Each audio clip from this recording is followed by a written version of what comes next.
Mekatronika industriala. Titulazio honekin bi arlo nagusitan jakintzak eta trebetasunak lortuko dituzu.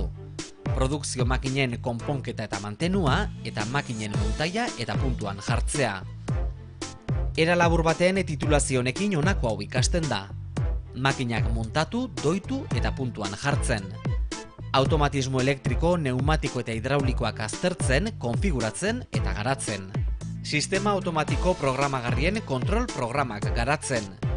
Industria ekipoak aldatzeko eta hobetzeko proiektuak planifikatzen eta garatzen.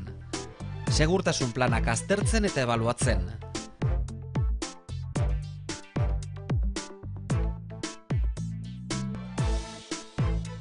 Mekatronikarekin erlazionatutako lan eremuak hauek dira.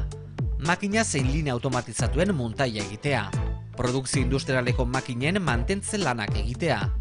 Linea edo makina industrial automatikoak martxan jartzea. Aldaketa proiektuen garapenean edo industria makineriaren hobekuntzarako teknikari laguntzailea.